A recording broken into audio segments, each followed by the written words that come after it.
Hey everyone, and welcome back to the Thinking Global channel. Today we are rediving deep into one of the most complex geopolitical situations unfolding right now. The escalating tensions between Israel and Iran, but we're not just looking at the two main players. We're zooming in on a crucial third party that's walking a very delicate diplomatic tightrope. China. Why China, guys? Because with vital trade routes and immense regional influence at stake, Beijing's position is far more intricate than you might think. Israel is seemingly redefining the rules of engagement, and Iran is pushing back. In China, they're watching, they're acting, and they're definitely making their presence felt. Stick around as we break down Beijing's diplomatic dance, their strategic interests, and what this all means for the future of the Middle East. Let's start with Israel. Under Prime Minister Benjamin Netanyahu, Tel Aviv has been carrying out attacks on Iran with what many perceive as little regard for international law or global opinion. They're framing these strikes as preemptive measures against Iran's alleged nuclear ambitions. Sound familiar? It's a narrative strikingly similar to the one Washington used to justify the 2003 invasion of Iraq. Claims of weapons of mass destruction that, as we now know, turned out to be unfounded. Beijing sees this ongoing vilification of Iran, a narrative driven by both the US and Israel, as extremely dangerous. They view it as narrative warfare that could lay the groundwork for a much broader, more devastating military conflict in the region. And China has not been silent. Their foreign ministry has clearly condemned repeated violations of Iran's sovereignty and territorial integrity, as well as any actions that risk inflaming tensions across the region. Chinese officials have voiced deep concern, consistently calling for diplomatic and political solutions. Their warning is clear: escalation serves no one. In fact, Beijing has even expressed a willingness to actively help de-escalate the situation. They reinforced this position at an emergency meeting of the UN Security Council. Chinese Ambassador Fu Kong didn't pull any punches, denouncing what he called Israel's military adventurism. He directly linked it to the ongoing occupation of Gaza, which he described as a humanitarian disaster. While not directly naming the US, Fu's comments were a thinly veiled plea to Washington to rein in Israeli aggression before things spiral completely out of control. The proof of China's nuanced approach came over a recent weekend, when Chinese Foreign Minister Wang Yi spoke by phone with his counterparts in both Iran and Israel, and the tone of these two conversations. It couldn't have been more different. Speaking with Iran's Said Abbas Araghchi, Wang Yi unequivocally condemned what he called Israel's reckless attacks. He issued a stern warning that strikes on nuclear facilities set a dangerous and unacceptable precedent, emphasizing that such actions violate both the UN Charter and basic principles of international law. It was a strong message of solidarity with Tehran. But when he spoke with Israeli Foreign Minister Gideon Sa'ar, Wang took a more restrained, yet still critical tone. He urged Israel to abandon military solutions altogether and return to diplomacy. It's a clear message. China is pushing for de-escalation from all sides, but their primary concerns are evident. In this unfolding crisis, China has made its position unmistakably clear. It backs Iran's stance and firmly rejects any military path to resolving the nuclear issue. This aligns perfectly with Beijing's long-held diplomatic posture.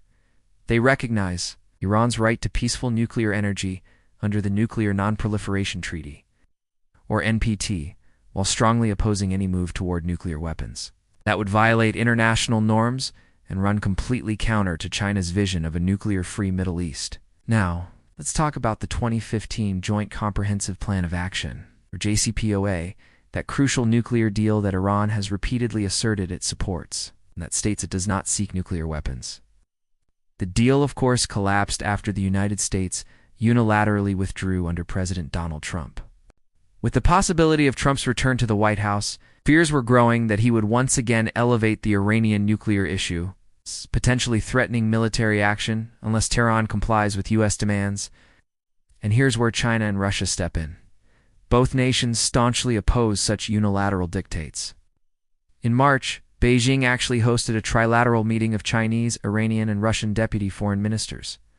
The goal? To reaffirm strong support for a multilateral, JCPOA-based resolution, and to denounce what they call illegal sanctions on Iran. This isn't just talk, it's a strategic alignment. China's diplomatic support is part of a broader strategic alignment with Iran.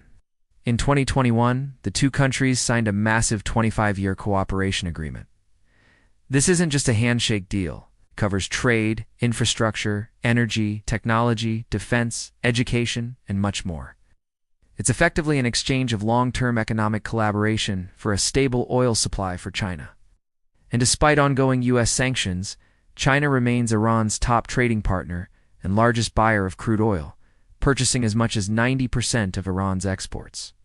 On top of that, the two nations conduct joint military exercises, such as the Marine Security Belt drills with Russia. Launched back in 2019, this robust partnership reflects Iran's Look East strategy. First introduced by President Mahmoud Ahmadinejad. This strategy, focused on deepening ties with China and Russia, has yielded tangible results, including joint initiatives and Iran's accession to the Shanghai Cooperation Organization, or SCO, in 2023. Now, while this partnership is strong, it's not without its friction points.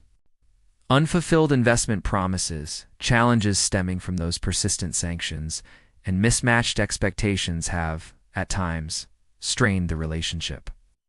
China seeks stable access to resources and expanded regional influence, while Iran is looking for meaningful economic support and advanced technology, and crucially, China's backing of Iran is not without its limits. Imagine if Tehran were to block the Strait of Hormuz, a critical choke point for over 25% of global oil and one-third of global LNG shipments. China's economic interests would be directly threatened. That's a red line. Likewise, a withdrawal from the NPT by Iran would fundamentally challenge China's commitment to multilateralism and the international legal order. A closer economic and military alignment between Tehran and Beijing could also strain already fraught relations with Washington, especially if it involves significant arms deals. Beijing has no appetite for open confrontation with the U.S. China prefers to cast itself as a responsible global actor, committed to diplomacy and de-escalation. That image is central to its expanding footprint in the Middle East. Their role in brokering the 2023 rapprochement between Iran and Saudi Arabia was a significant milestone, showcasing their growing influence. However, as a relatively new player in regional diplomacy, China's interests are vulnerable not only to Israeli aggression, but also to potential missteps by Iran. So far, Iran's response to Israeli attacks has been relatively restrained, perhaps deliberately so, to avoid a full-scale war. Following the death of President Ibrahim Raisi in May 2024, Iran's leadership has moved slightly closer to engaging with the West. That shift was followed by a wave of Israeli operations, damaging strikes against Hezbollah and Hamas, expanded Israeli presence in Syria, and in October a direct hit to Iran's missile and air defense systems, potentially paving the way for future attacks. Tehran's muted reaction to these provocations may have been an effort to avoid war, but it risks emboldening its adversaries. For both Beijing and Moscow, each navigating its own rivalry with Washington, the lesson is clear. In today's geopolitical landscape, hesitation can sometimes be more dangerous than defiance. So what does this all mean? China is playing a highly strategic game in the Middle East. They're balancing their economic interests, their desire for regional stability, and their broader geopolitical rivalry with the United States.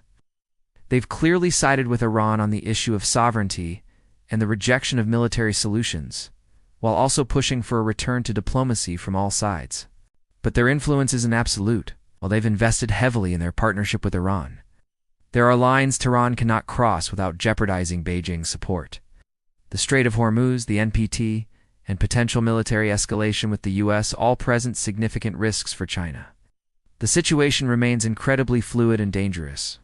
China's actions, while often understated compared to Western powers, are a critical factor in how this conflict will evolve.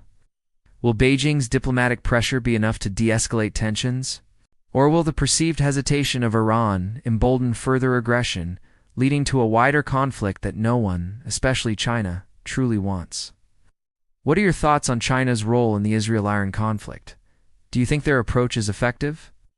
And don't forget, like the video and subscribe the channel to keep thinking the world how it really is.